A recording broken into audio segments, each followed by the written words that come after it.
लाखांच्या सुद्धा या 3 गोष्टी कधीही दुसऱ्यांच्या घरातून आणू नका. श्री स्वामी समर्थ. कोणत्या आहेत त्या 3 गोष्टी हे जाणून घेण्याआधी तुम्ही जर स्वामी भक्त असाल तर श्री स्वामी समर्थ महाराज की जय कमेंट बॉक्समध्ये अवश्य लिहा.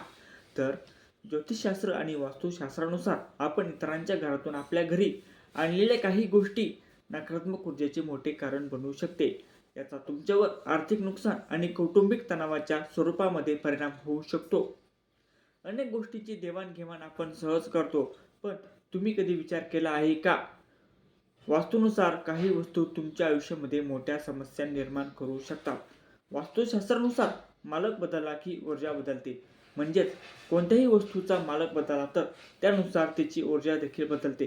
त्यामुळे अशा गोष्टी घरामध्ये आणणे टाळा, ज्यामुळे तुमचे आयुष्य उद्ध्वस्त होईल. दुसऱ्याच्या वापरलेल्या वस्तू घरात आणल्याने आयुष्यामध्ये नकारात्मकता येते.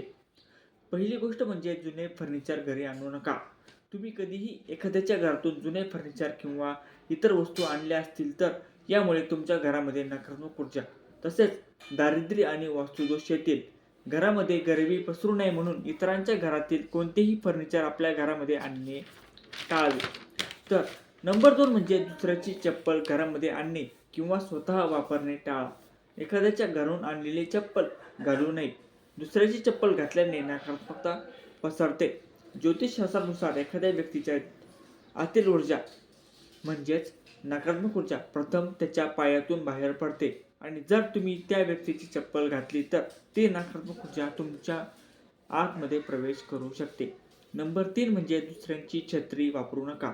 दुसऱ्यांच्या घरातील छत्री वापरल्याने ग्रहांची हालचाल उलटते, ज्यामुळे नकारात्मकता पसरते. जर काही कारणास्तव तुम्ही दुसऱ्याची छत्री वापरत असाल तर ती घेऊन घरामध्ये प्रवेश करू नका आणि बाहेरूनच ती परत करा. या छोट्या छोट्या गोष्टींची काळजी घेऊन तुम्ही तुमच्या घरात आणि जीवनामध्ये सकारात्मक ऊर्जा अबाधित राखू शकता. व्हिडिओ आवडला असेल तर व्हिडिओला एक लाईक करा, चॅनलला सबस्क्राईब करा आणि बेल आयकॉनला अवश्य प्रेस करा.